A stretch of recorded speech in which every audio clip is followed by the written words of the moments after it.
സഭയുടെ ചരിത്രം അബ്രാഹത്തിൻ്റെ വിളിയോടെ ആരംഭിക്കുന്നു. ദൈവം അബ്രാഹത്തിലൂടെ ഒരു ജനതയ്ക്ക് രൂപം നൽകി. ആ ജനത ഇസ്രായേൽ എന്ന് അറിയപ്പെട്ടു. കാലത്തിൻ്റെ പൂർണ്ണതയിൽ ദൈവം തൻ്റെ പുത്രനിലൂടെ പുതിയ ഇസ്രായേലിന് രൂപം നൽകി. ക്രിസ്തുവിൻ്റെ പീഡാനുഭവത്തിനും സ്വർഗാരോഹണത്തിനും ശേഷം സഹിയോൻ ശാലയിൽ പ്രാർത്ഥനാനിരതരായിരുന്ന കന്യകാമാതാവിൻ്റെ സ്ലീഹന്മാരുടെയും മേൽ പരിശുദ്ധാത്മാവ് തീനാവുകളുടെ രൂപത്തിൽ ആഗതമായി. അവരെല്ലാം പരിശുദ്ധാത്മാവിനാൽ നിറഞ്ഞു. അവർ ധൈര്യശാലികളും ശക്തിയുള്ളവരുമായി തീർന്നു.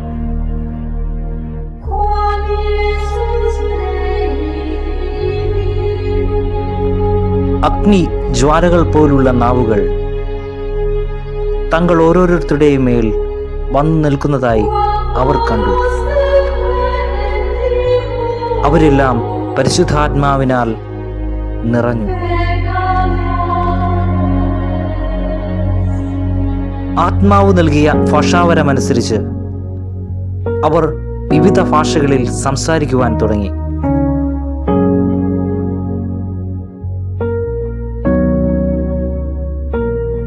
അന്ന് പെന്തക്കോസ്ത ദിനമായിരുന്നതിനാൽ ആകാശത്തിൻ കീഴിലുള്ള സകല ജനപദങ്ങളിൽ നിന്നും വന്ന ഭക്തരായ യഹൂദർ ഉദ്ഘാടനം ചെയ്യപ്പെട്ടു. നിങ്ങൾ ലോകമെങ്ങും പോയി സകല സൃഷ്ടികളോടും സുവിശേഷം പ്രസംഗിക്കുവിൻ എന്ന ക്രിസ്തുവിൻ്റെ ആഹ്വാനം സ്വീകരിച്ച് സ്ലീഹന്മാർ ലോകത്തിൻ്റെ വിവിധ ഭാഗങ്ങളിൽ കടന്നു ചെല്ലുകയും ചെയ്തു.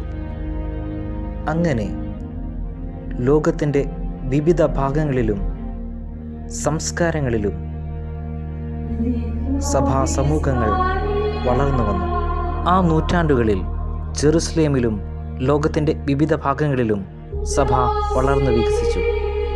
അതോടൊപ്പം മതമർദ്ദനങ്ങളും ക്ലേശങ്ങളും അനുഭവിക്കേണ്ടി വന്നു. അങ്ങനെ സഭയുടെ ആദ്യത്തെ രക്തസാക്ഷിയായി സ്തേഫാനോസ് മാറി. അദ്ദേഹം പരിശുദ്ധാത്മാവിനാൽ നിറഞ്ഞവനും കൃപാവരവും ശക്തിയും നിറഞ്ഞ ജനമധ്യത്തിൽ അത്ഭുതങ്ങളും വലിയ അടയാളങ്ങളും ചെയ്തു.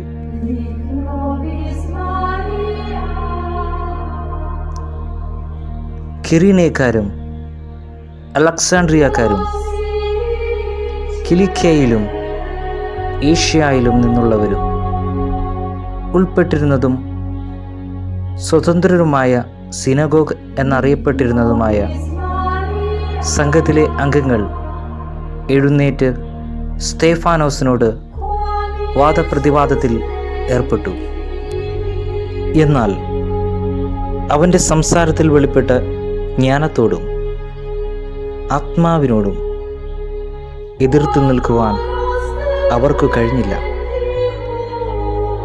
അതുകൊണ്ട് അവർ രഹസ്യമായി പ്രേരിപ്പിച്ചതനുസരിച്ച് ജനങ്ങളിൽ ചിലർ പറഞ്ഞു, അവൻ മോശയ്ക്കും ദൈവത്തിനുമെതിരായി ദൂഷണം പറയുന്നത് ഞങ്ങൾ കേട്ടു.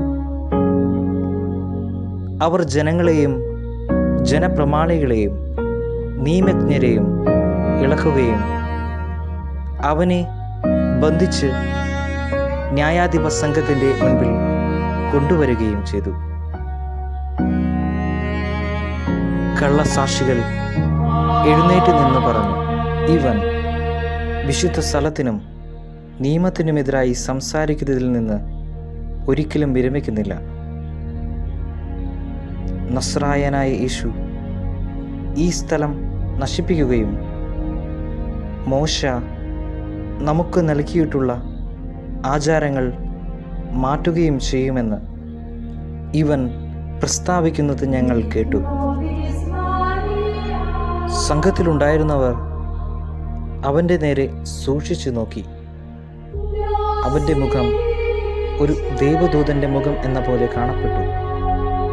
പരിശുദ്ധാത്മാവിനാൽ നിറഞ്ഞ സ്തേഫാനോസിൻ്റെ വാക്കുകൾ കേട്ട് അവർ അവൻ്റെ നേരെ കോപാക്രാന്തരായി പല്ലുകടിച്ചു. എന്നാൽ അവൻ പരിശുദ്ധാത്മാവിനാൽ നിറഞ്ഞ് സ്വർഗത്തിലേക്ക് നോക്കി ദൈവത്തിൻ്റെ മഹത്വം ദർശിച്ചു. ദൈവത്തിൻ്റെ വലതുഭാഗത്ത് യേശു നിൽക്കുന്നതായി അവൻ കണ്ടു. അവൻ പറഞ്ഞു, ഇതാ സ്വർഗം തുറന്നിരിക്കുന്നതും മനുഷ്യപുത്രൻ ദൈവത്തിൻ്റെ വലതുഭാഗത്തിരിക്കുന്നതും ഞാൻ കാണുന്നു. അവർ ഉച്ചത്തിൽ ആക്രോശിച്ചുകൊണ്ട് ചെവി പൊത്തുകയും അവൻ്റെ നേരെ ഒന്നാകെ പാഞ്ഞെടുക്കുകയും ചെയ്തു.